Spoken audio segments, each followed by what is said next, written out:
Okay, welcome to Westlake's KDLA Channel 6, Ask Sheriff Tony Mancuso.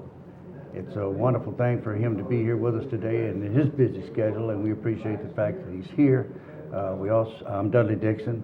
We have Richard Baggett with us, who's kind of put this Facebook program together in the last few months, and we've heard some very good people talking on this program about things that are going to happen in our area.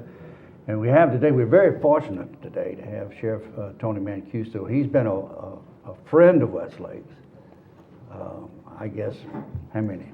30 years? As long as, yeah, I've been in law enforcement for 30 years. He went from being a Ward 3 marshal into the sheriff's office, and the sheriff's office has done nothing but go to the top with him being where he's at today. So we're very privileged to have him with us. And we kind of got him on board here to talk about some of the things that's been happening in Westlake. But first off, we want to hear from the sheriff himself as to what he's done with the sheriff's department, how he's handled it, and where he plans to go. And with that, well, thank you. I appreciate both of y'all having me on here. Our pleasure. You know, we took office in 2004. As you know, Stitch, Westlake boy, came with me as my chief deputy, and you know, we put together what I believe is a great staff that really, our focus and our concern are the people of our parish. We're concerned about, just like anybody else, we live here. We want to, you know, we want it to be the best place that anybody could live, and in my opinion, it is. But we had to go through some growing pains. We made a lot of changes, in my opinion, to better the department. And you know, after the hurricane, you know, that was a year into our first term, which is a challenge for any sheriff, no matter how much experience they have. That was a challenge, and we were fortunate enough to learn from some mistakes of others and not make those mistakes, and we weathered that storm pretty well. I think all of us, you were an elected official at the time, you were mayor here at the time, and you know, we went through that, and it wasn't easy. It was a very difficult time, but we realized after that, it really opened our eyes, even though we felt like the public felt like we performed well and that we did our job, and we realized we really needed to invest in our infrastructure of our department, and we did that. And you know, I feel like now we're even better prepared. We can handle. We have the equipment, the resources, and the manpower, in my opinion, to handle anything that is thrown at us. And I feel like sometimes we've had everything thrown at us. I mean, you know, we've had officer shootings. Yeah, that's tragic. It is, and you know, as sheriff, that weighs hard on you. You know, that's when you go to bed every night and wonder if any one of your members of your team are going to be okay. You know, that's a lot of stress and a lot to think about. And we have a little over 850 employees, so. Probably a third of those are enforcement. They're out there every night, you know, keeping our streets safe and protecting us. And it doesn't matter if you're a sheriff's deputy, a state trooper, a Westlake police, or any of our other city police officers. You worry about them, and you want to make sure that they're safe. So we invested in not just the infrastructure, but in them also, in our training and our equipment, and what we provide for them. So we spent everything from computers. We probably invested $15 to $20 million just in technology and infrastructure within the department. So we spent a lot of money and resources, and a lot of that came from grant money that we were able to. Yeah. But better to serve the people. Absolutely, yeah. Absolutely. So we are better equipped and better trained, and I would put our sheriff's office up against any law enforcement agency in this country as far as their capabilities. I truly believe that they're trained and can handle anything that's thrown at them. I would too. I think we have the best there is. I truly believe that. I know that you got in the generator business after the hurricane. Well, I mean, of course, everybody did, but boy, you got some big ones out there. We do. You know that's what I'm talking about. We had generators. But they only supported a portion of our sheriff's office. In other words, you know, it only ran a few lights and a few essential things.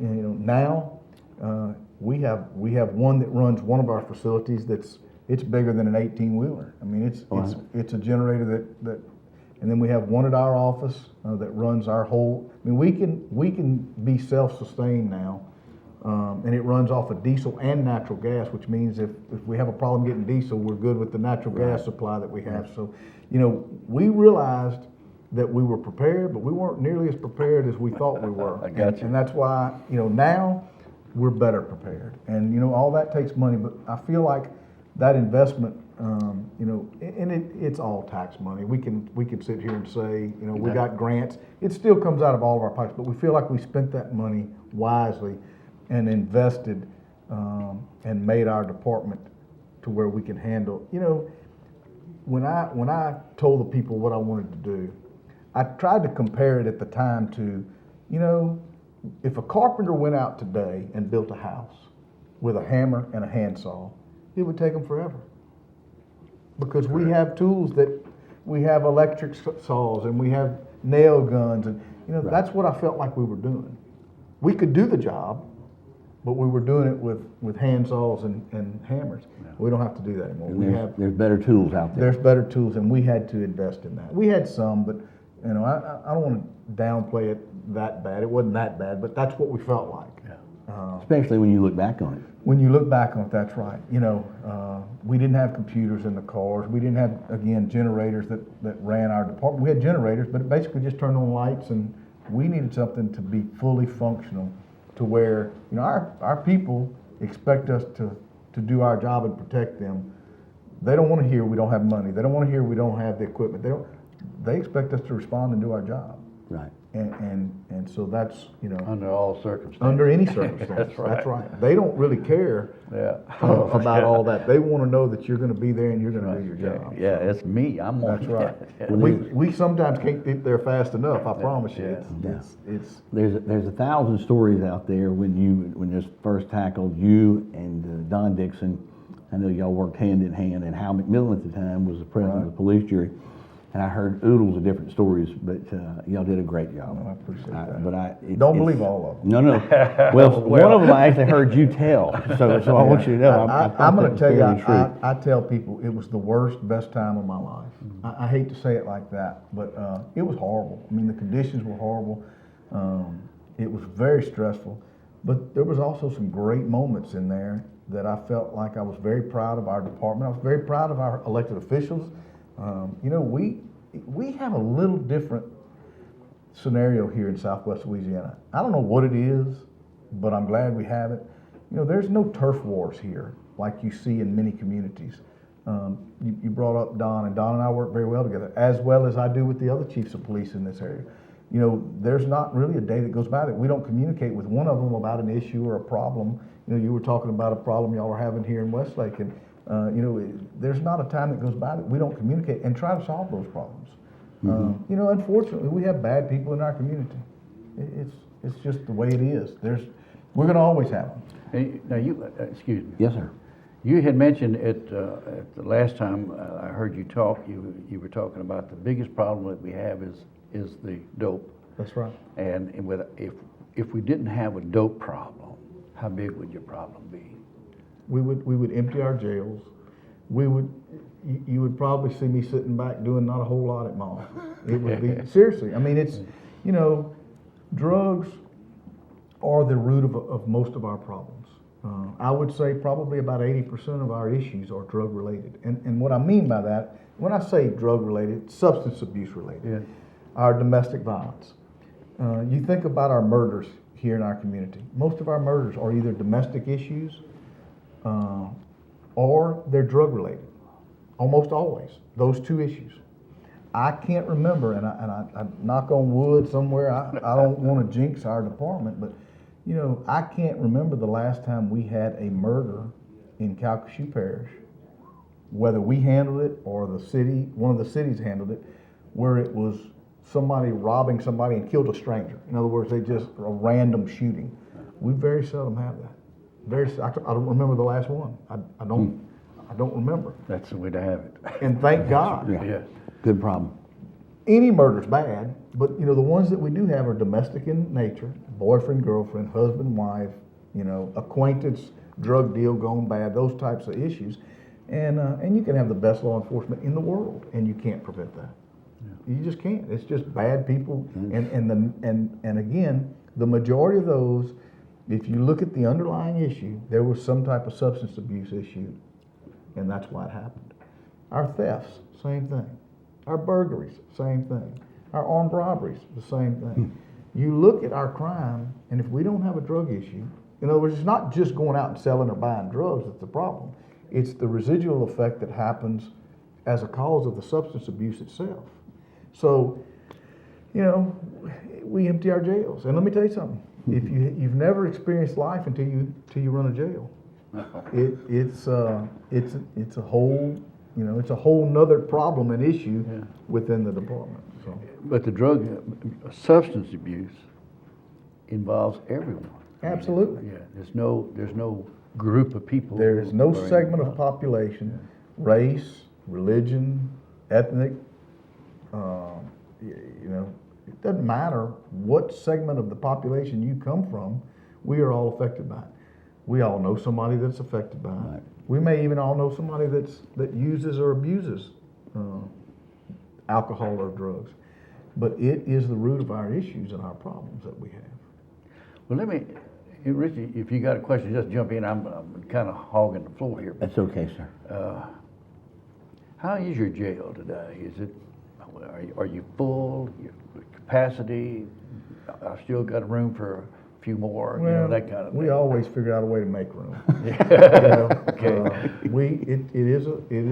Our wardens on a daily basis try to figure out. We have a real problem right now with women. We have more women offenders than we've ever had, and we could use a lot more space. We have to work very closely with the fire marshal. They work with us. Sometimes it just depends. I mean, sometimes we have an influx of population, and sometimes we have to ship some off to different areas. And we don't hold any federal prisoners anymore, any INS prisoners. Most of our all of our inmates are local prisoners. We don't bring them in from anywhere to make money or anything like that. We do hold we have a population of probably around 12 to 1,300. We can hold 1,500.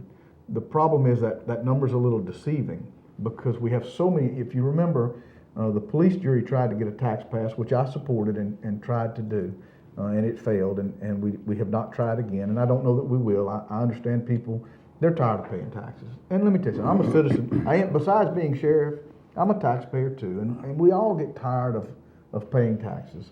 But we tried to get a tax pass to get a single bed facility built that would help with women, help with our young, we have to segregate our population now, and we have to do that by law.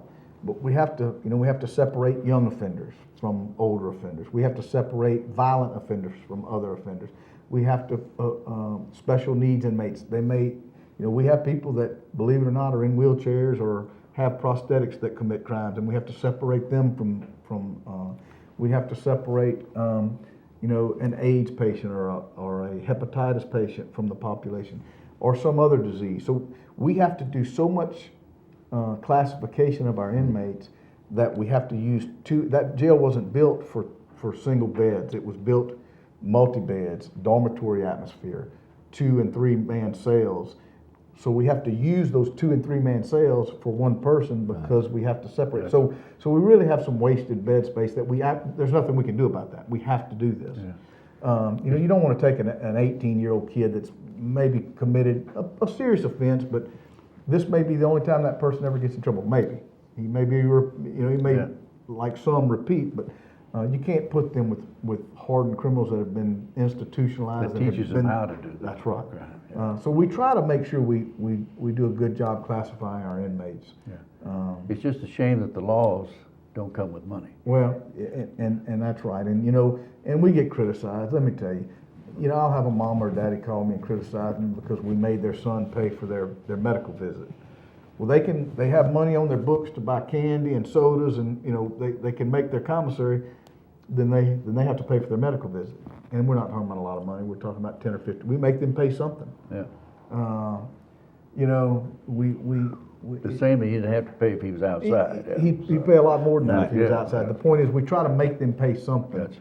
so that it's not just on the burden of the taxpayer. Because when they're in jail, we're responsible for their health care, their hygiene. If they don't have money, if they're a pauper, we have to pay the expense, the taxpayer. So, like I said, running a jail is a whole, we could probably do a segment just on that, and we will pull our hair out sometimes when it comes to running that jail.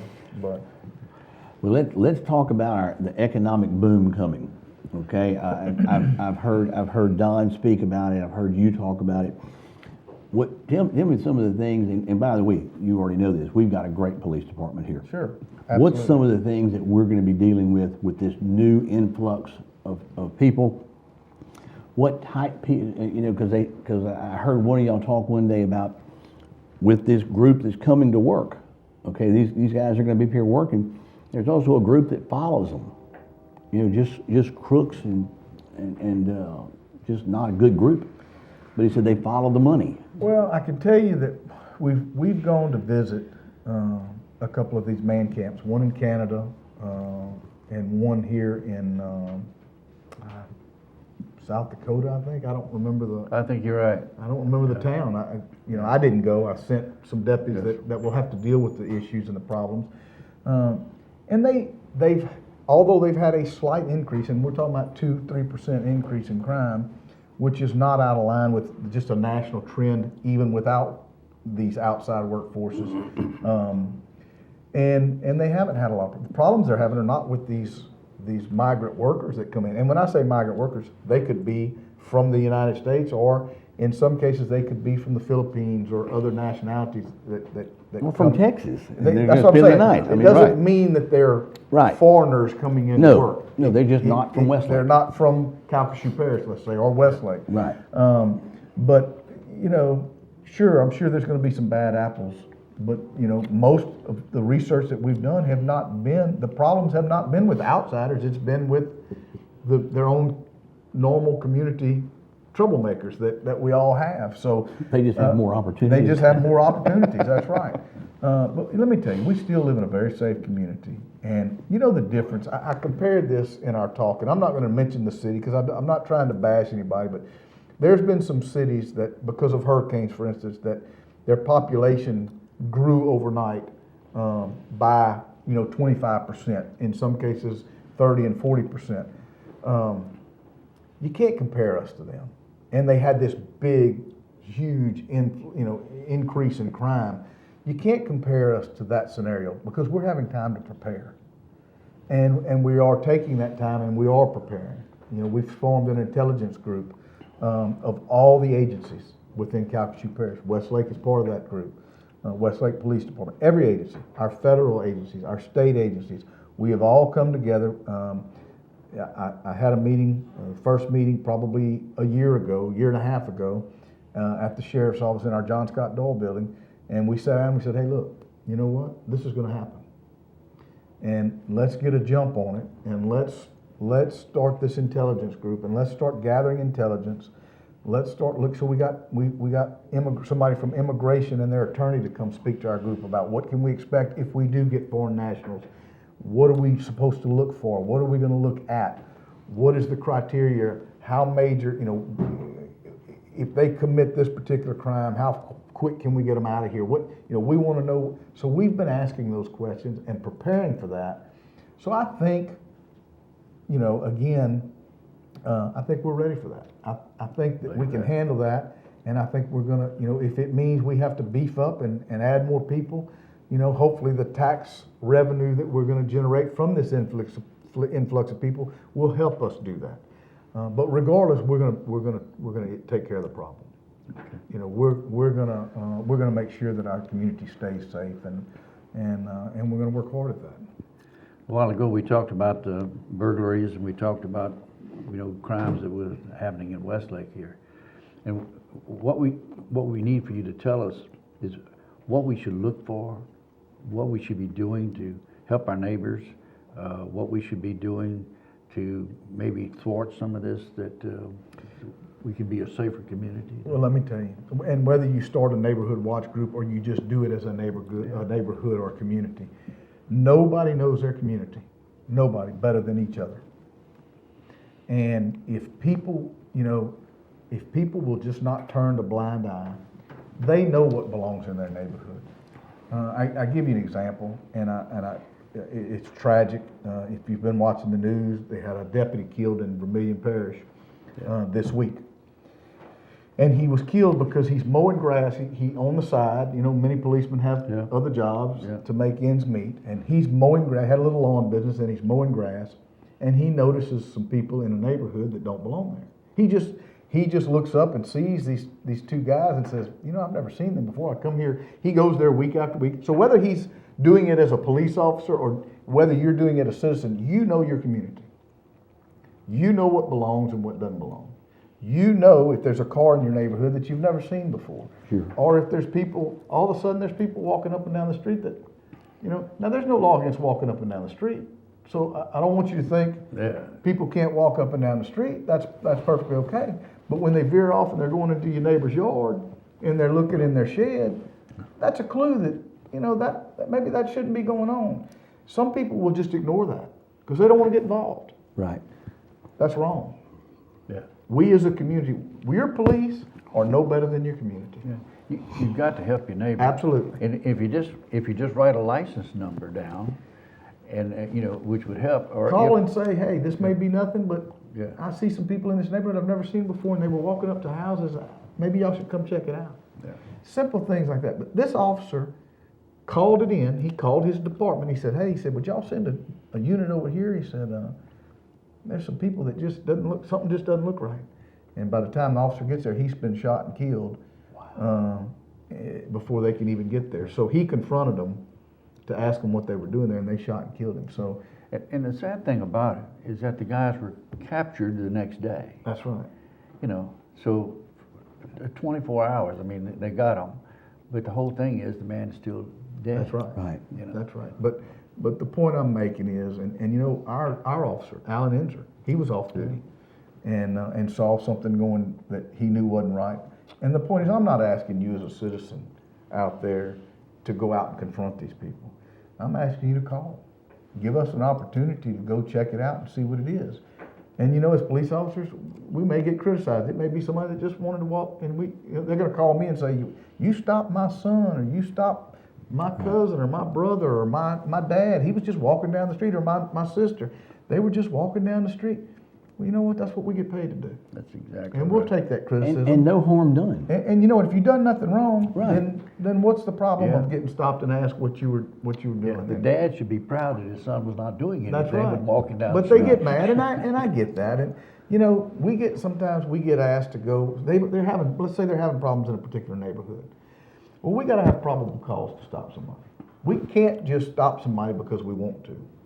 But when you call in, if Dudley Dixon calls in, or Mr. Baggett calls in and says, we've been having a lot of problems in our neighborhood, and it could be loud music, it Right. could be thefts, whatever it is. Then we go into that neighborhood and we start stopping people for everything that we can legitimately stop them for. If their light's not on their license plate, if it's not on, if they're speeding, if they didn't turn their blinker on, if their music, we just to say we're here, we've been getting complaints, and the people don't want this in their neighborhood. Just make it uncomfortable. That's what we get paid to do. Right. But we have to have probable cause. Gotcha. So we encourage people to get involved and to call, because sometimes, believe it or not, sometimes it's, I read a book one time, and I hope I'm quoting it right. It was Mayor Giuliani from New York, and he wrote a book, if I'm not mistaken. I can't remember the name of the book right now. Keeper of the city? I think it is, but I can't remember. He has a couple books, but Yeah. he talks about the broken glass syndrome.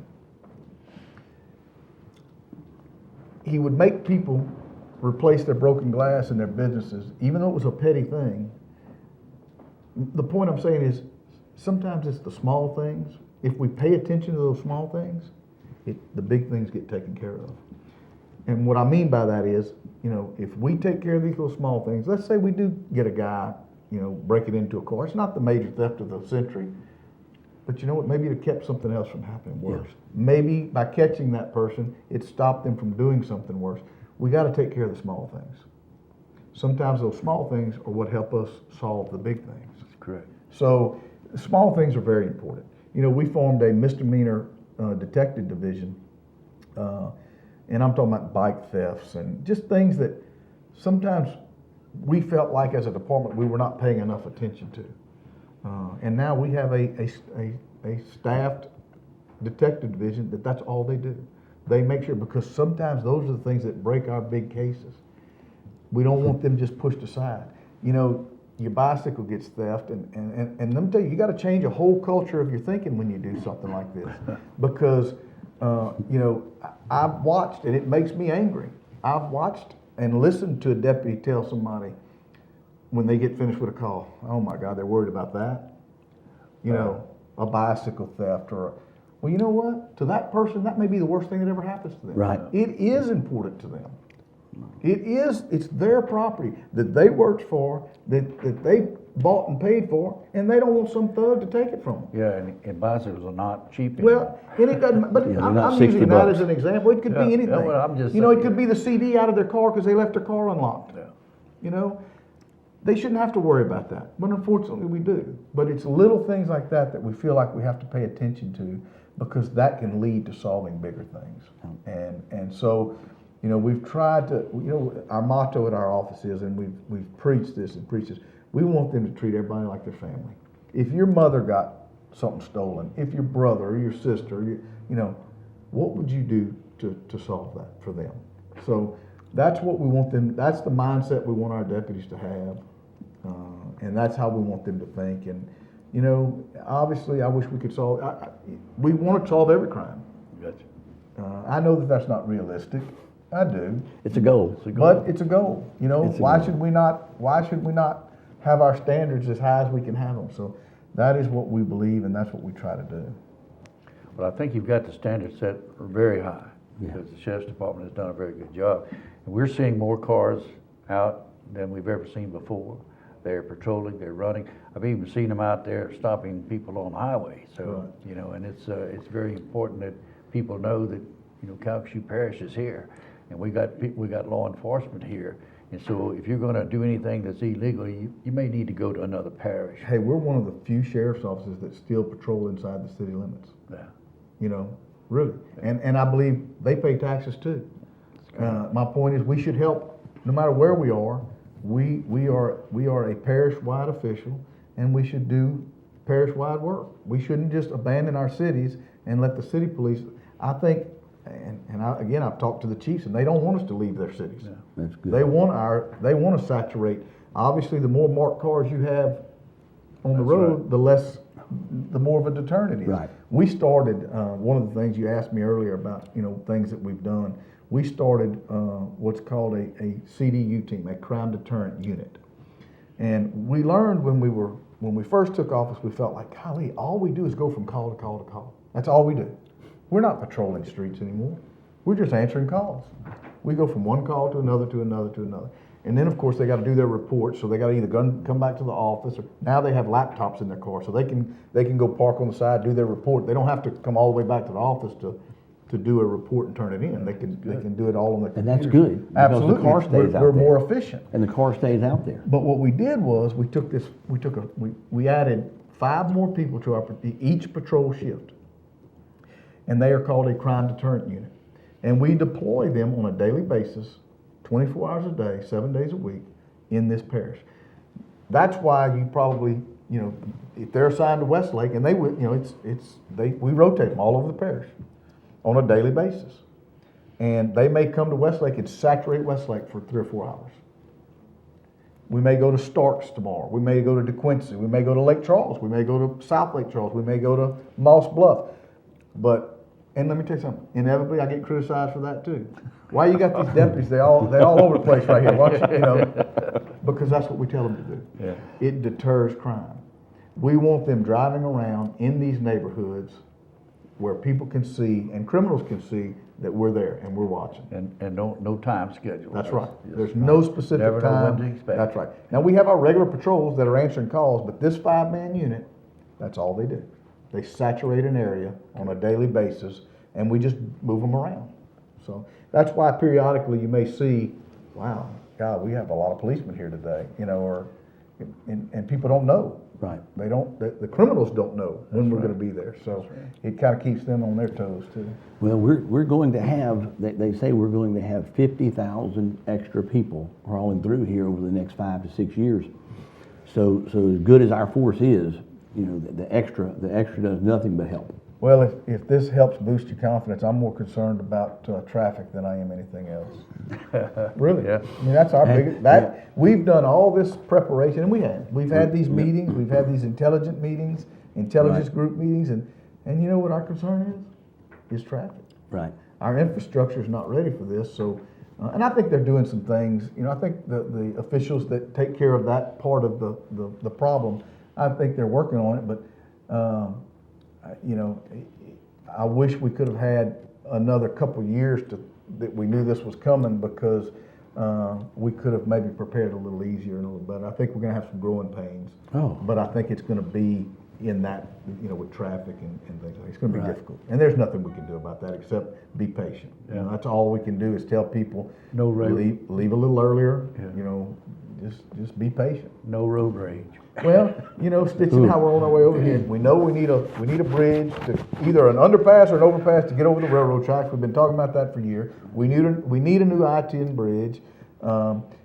I'd like to see us get a loop on the north side, like 210 on the south side, to alleviate. When we have a wreck on I-10 and 210, it's like this for hours it takes to clear all that up. So, it'd just be nice to get our infrastructure better prepared, and that's just gonna take time. Yeah, we are behind in that, and we have been behind for a number of years. And unfortunately, it seems like, I don't want to say Southwest Louisiana has been sidestepped, because we have probably the best, we always have a good delegation that represents us at the state level, because they're always there working on our problems, but it just seems like we can't get everybody to realize how important Southwest Louisiana is to the rest of the state. So. But our guys are doing good, our delegation is, so we're very proud of them. Had a young man came in here from Memphis last week to visit with this group about a job, and he came down here, and I knew somebody that knew him, so I went and picked him up. We went and had dinner. He got out the next day and rode around, and he called me, and he goes, "Richard," he says, "I know how much I wanted them to pay me." He says, "I'm going to take less."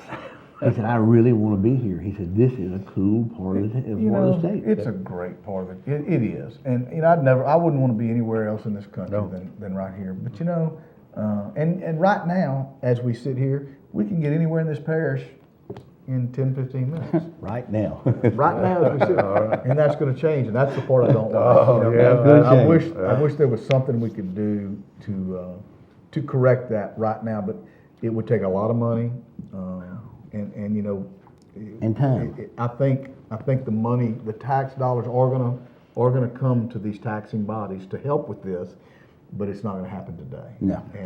And that's unfortunate. I wish we were a little better prepared, and that's through no fault. I know you fought it as mayor. I know our other mayors and we have a great delegation of senators and representatives on the state and local level, and they have worked hard. I know they have fought to get monies to secure some of these projects, and it just, like you said, sometimes we're just kind of sidestepped here for whatever reason, and hopefully with all this new development, we'll be able to get some of them projects started. But that means it's going to be slow going there and painful till it gets done. Gotcha. So. Richard, you got any questions? I don't think so, sir. Okay. Well, y'all were pretty easy. Well, it wasn't too brutal. It's easy when you're working with people who know what they're doing. That's number one. Well, I appreciate that. And we had the hard questions for Stitch. Sometimes I The hard questions were for Stitch. Well, we all have our crosses to bear. I got Stitch. Yeah. And we had Stitch for many There's months. probably no worse job in the sheriff's office than to be the chief deputy, because you know who gets the. Oh, the- yeah. the, I know, I Hey, understand. get this done, get this done. He gets a lot put on his shoulders, so. Well, he did a good job for the city of Westlake. He does a We're great very job proud for of him, me. and we're proud that you recognize the fact that you would want him for your chief deputy. No, So, he, you know what? He has all the authority that I have. He can make decisions and he does. And he does a great job. So, and Bubba Mayu, my assistant chief, the same way.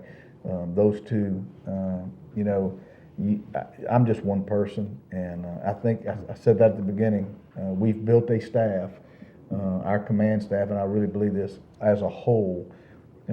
They know what they're doing. They're competent, and they all share the same philosophy and same goal that I do, and that's important as a leader. You know, that's what you want from your leadership, and they have not wavered from that, and I think that helps ease and solve problems in our community. well, we're proud of him. Thank you. I appreciate Thank you. you. Thank y'all for having me. Enjoyed it, our pleasure. Thank you.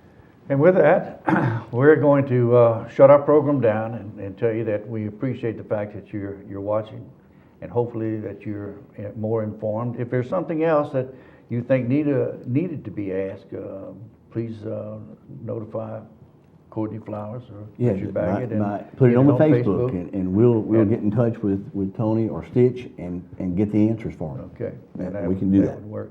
And with that, God bless you. I hope you have a good day today.